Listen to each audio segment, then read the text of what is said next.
Hi guys, good day! I'm Jason Sulayaw, BE Season A, and panibagong video, panibagong program na naman ang gagawin natin. Okay, so this is going to be our examination. Create two program. Number one is a simple program, and it is needed to have a comments. Number two is about find the number of total number of illiterate men and women in populations of Biliran province. I guess that was the problem. So okay, let's start.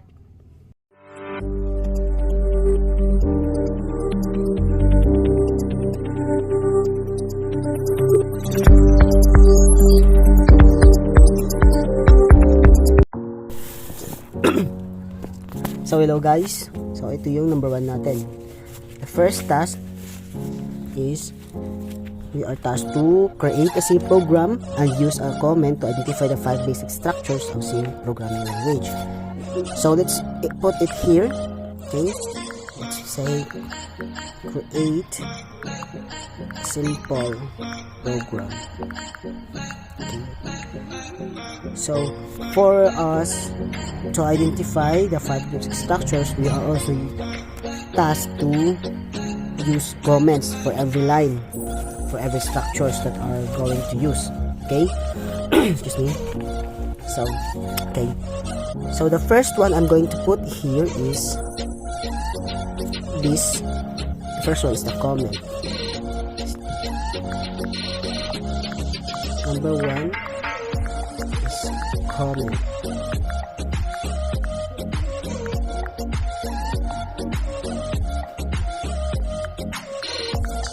Okay, so a comment. Okay, let's put it here also. It helps our program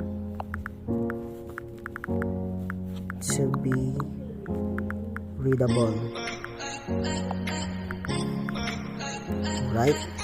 So we use comments, or programmer use comments for the so that their program is easy to understand. So okay, and this one is the comments. That comments is when we execute our program, comments is ignored by the computer. So okay, the number two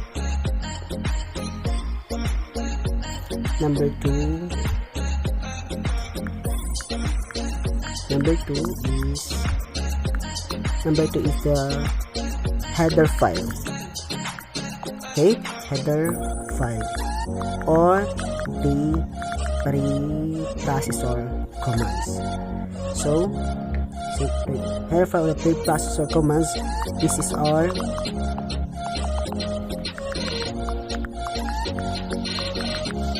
start.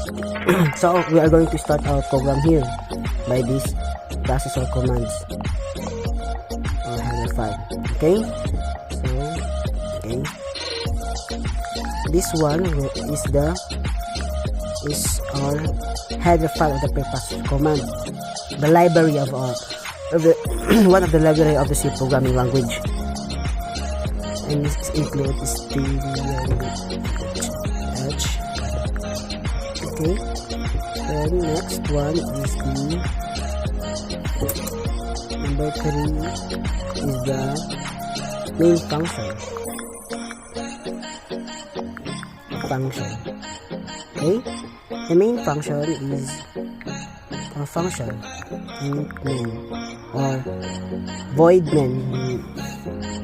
It's all the same, together with the close and open parentheses, then the curly brackets.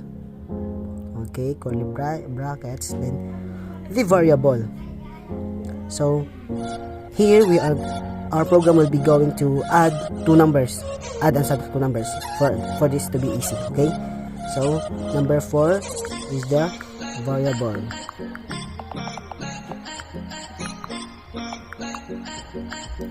variable. Okay, our variable will be okay, and it's just going to add two numbers only. Sum is a variable. Sum, then num1 is equals to 2, and num2 is equals to 3. So our variables here is the sum, the num1, and the num2. Variables is where our values stored. So okay, then every line, every end of the line, we should put a semicolon or a terminator. It terminate the line, or it stop there. Or once the computer read our program, when the computer see the terminator or the semicolon, it stop there. So therefore, later on, when the computer read our program, it will only stop here in the number 3. Okay, more on that. Okay, last but not the least is the number 5 is the statement or the expression. Statement and expression, or mostly this is the body of the function. Okay, the body of the function. So first,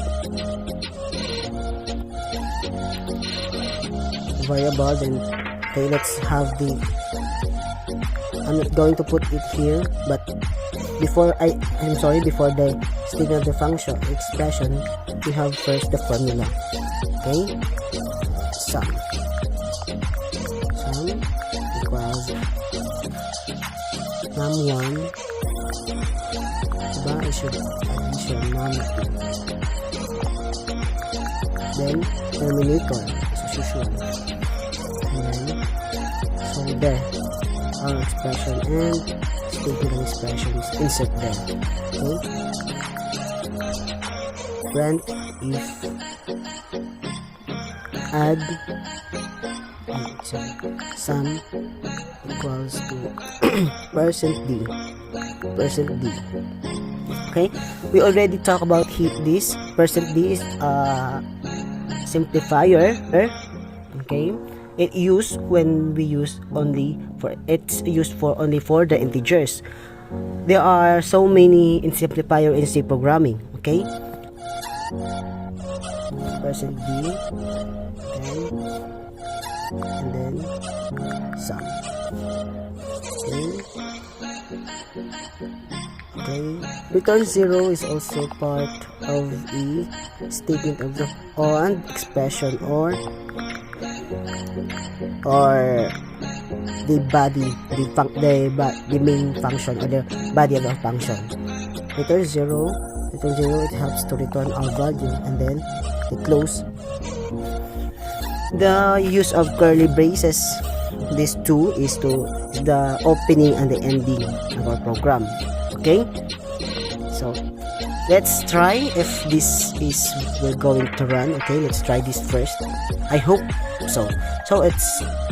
But I already put here the comments, the 5 basic structure, the comments, the header file, the main function, the variables, variables, the statement and expression. Okay, let's run this if this we're going to execute. So our value there, I put a value, a specific value for every variables that I have used. So the value of the variable is 2 and 3, right? So when we run it, when we add 2 and 3 is equals to 5. So we perfectly done it. So okay, correct. Next is I'm going to show you the number 2 the number 2 problem to which is we are tasked to find the total number of illiterate men and women in the population of Biliran. Okay, so next is the number 2. Okay, keep watching please. So before I show you the codes, ito po yung algorithm, and so the code start, then step 1 input total population, all the variables, and then step number 2 is apply formula, then step number 3 display total number, and end. So let's do the code naman. Ito po yung siya procedure to get the total populations of the illiterate men and women, which is ito po yung hinihingi sa atin, ito po yung problem. Then variables, then all the variables, and formula, and display the total illiterate, then end the procedure. Yun po yung ang sa the code. Next is all the flowchart. Ito po yung flowchart. Start, input all the variables, then the formula to get the total population of men, total population of women, total population of literate, total literate men, and literate women, and the illiterate men and illiterate women, then the total illiterate men and women, displaying the results, tapos end. So ngayon naman ipapakita ko sa inyo yung codes. So this is the program for number 2 problem. Okay, of course this is a C language and C programming. Pwede natin kalimutan yung preprocessor natin, the header file, which is the usually and mostly used header file.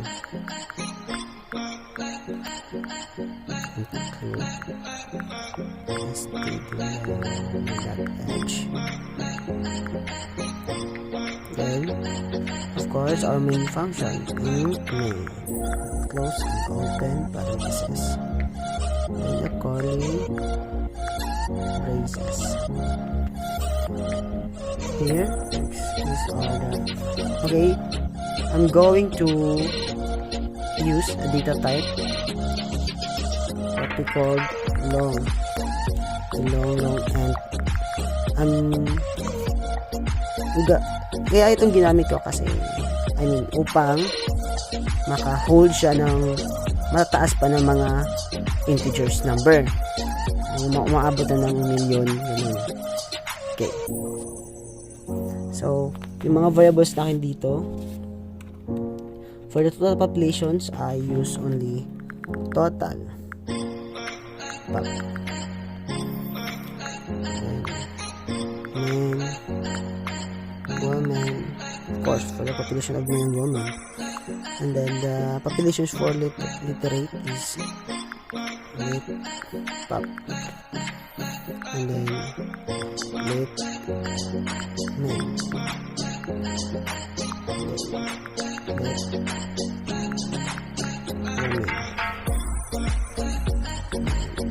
terminator. Kung na ilalagay yung iba ko pang variables para hindi siya masyadong mahaba. So this is for the illiterate.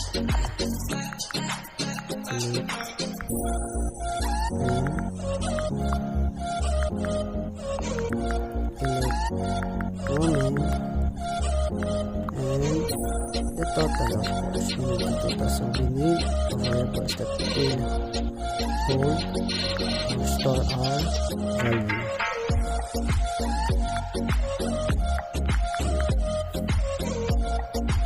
And terminator.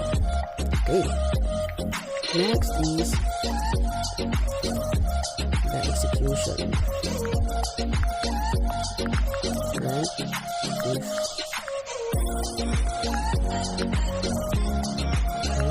enter the total population of Biliran province.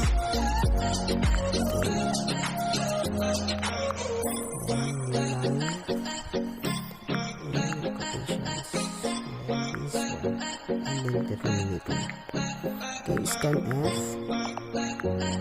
to store our value. Okay, so in my data type I use long, and so here the specifier I'm going to use a %LD for the long end.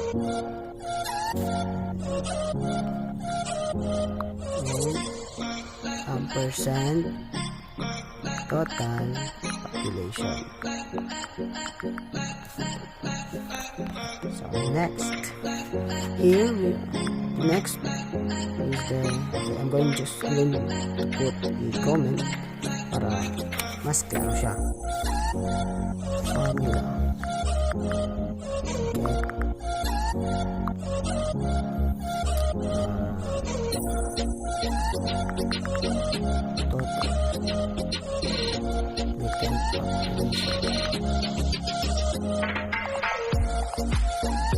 Formula to get total and literate. Tapos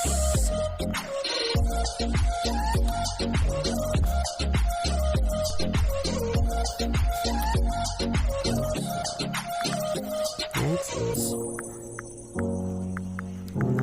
total men population and supposed to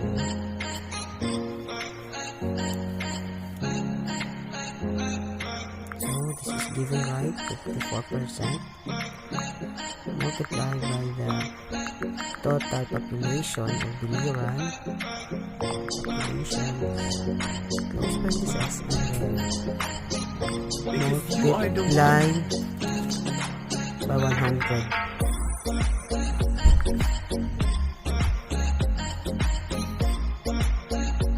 I mean divide by 100 to get the total men populations. We are going to multiply the total populations of Biliran province and then multiply by 24% divide by 100. Okay, next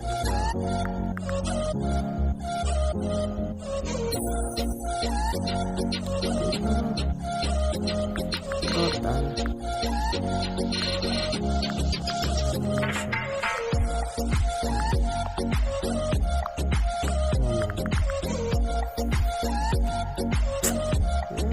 women equals, of course, total population minus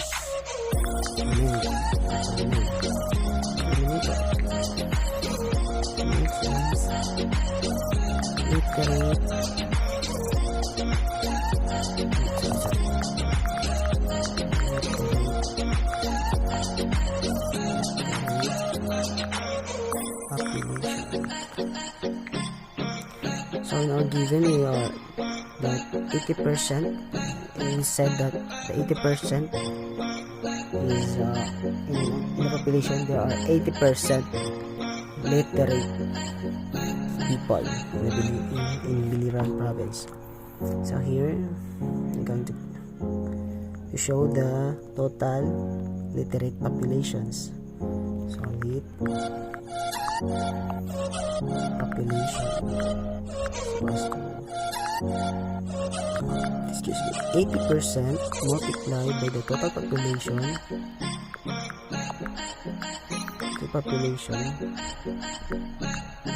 and multiplied by 100.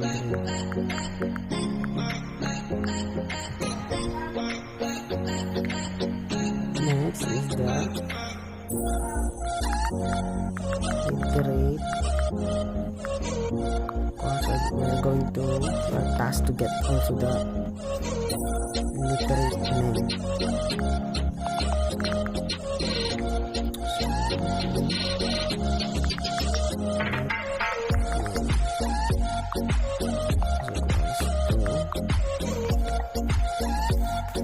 Also given there the 30%, they said there that 30%, there are only 30% literate men in Biliran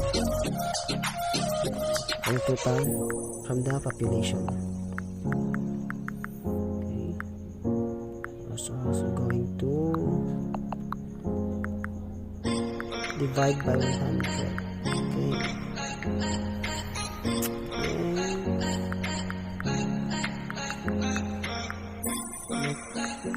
Iterate. Of course.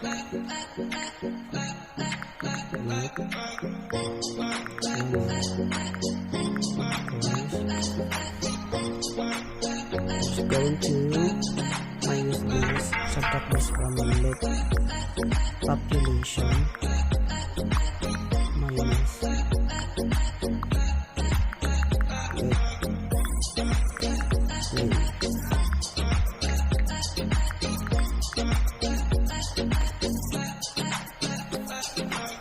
next is the literate name.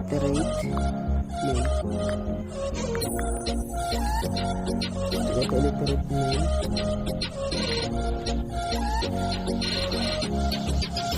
I use variables name. The formula is let name subtract by let name. And method.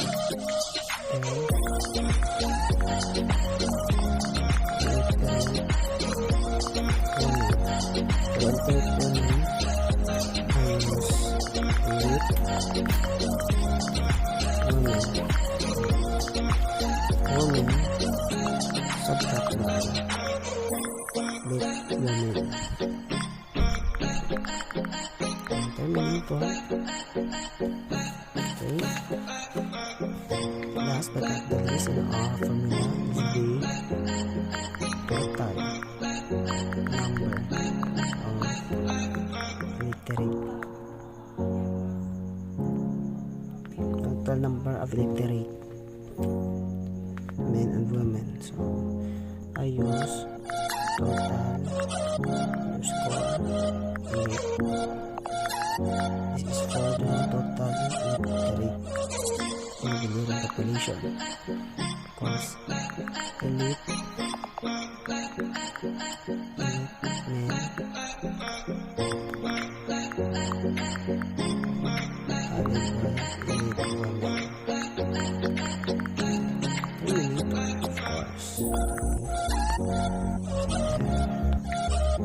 We have to execute this, so now I'm going to print the for the label. Okay. So here we go. Continue this.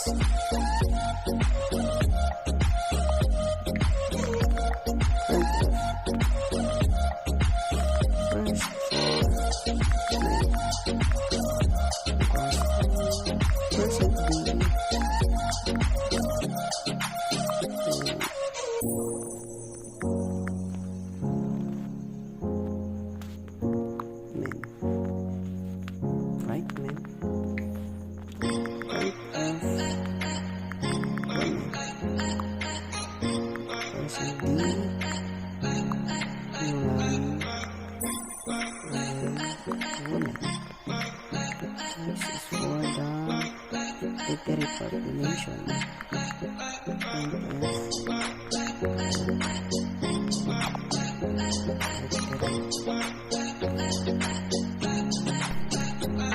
This is the total literate population. So I'm going to put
Complicated to do a program on my phone, and then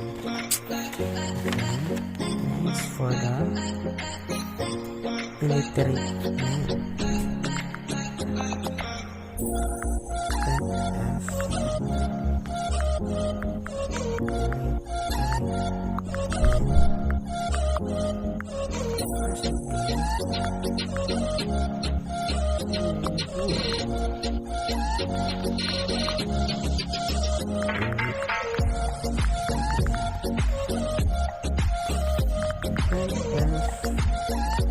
Guys, don't always forget to put the semicolon in the last of the line or the terminator.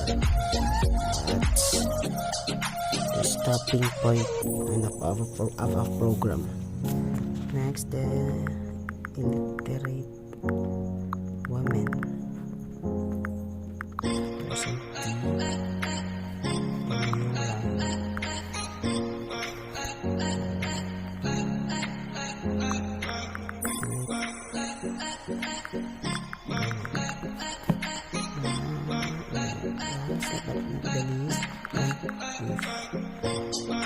Problem or major task. Find the total illiterate.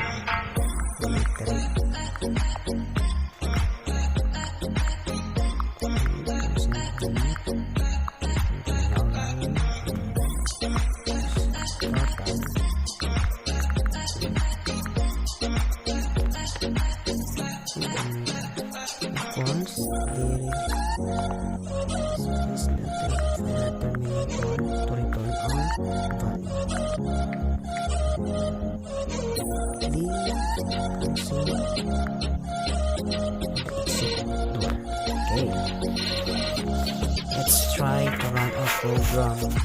I hope this will work. Okay, let's try.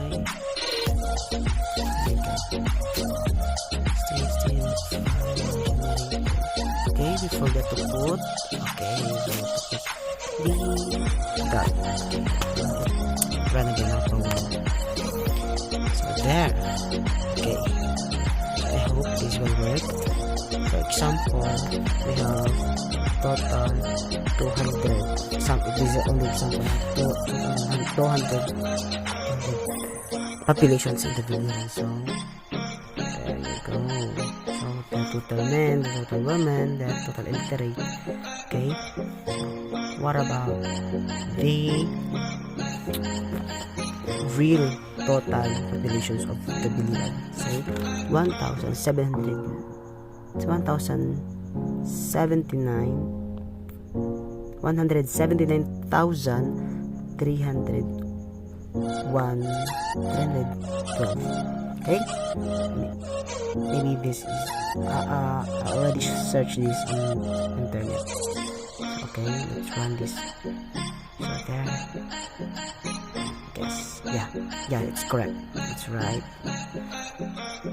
Okay, so but I want my answer to be more clear. I mean, I'm going to put something in my codes. So but that's already the codes, okay? But in the next, I'm going to put my name. I'm going to put something. I'm going to put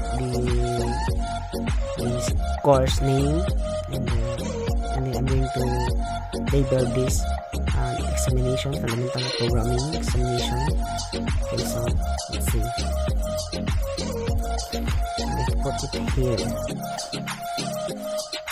Execute this. Wait. 1, 2, 3, 4, 5. So print if. So I'll be back later, and so I'm going to show you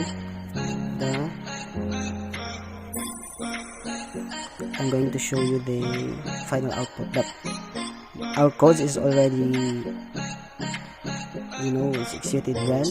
It's the result correctly. So I'm just going to put my name and the course subject, and then other label. Okay.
I'm going also to print also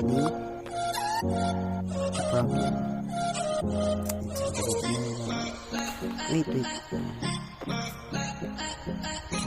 avoid mess, forget to put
going to put line here so that the next line will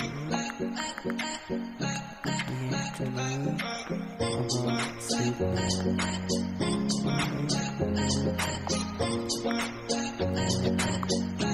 Find the total number of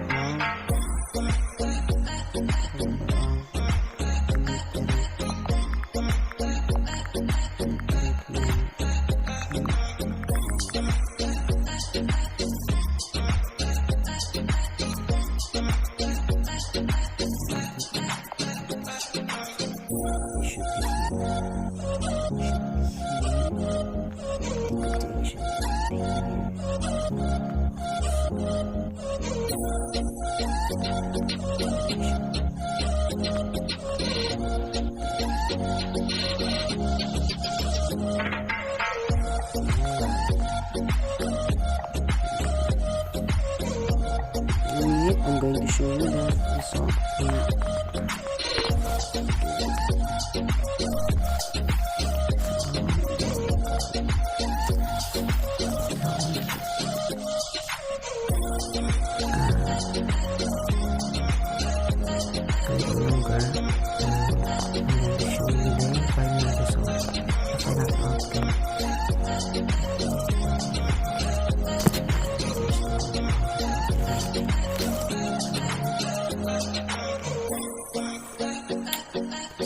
Let's run again.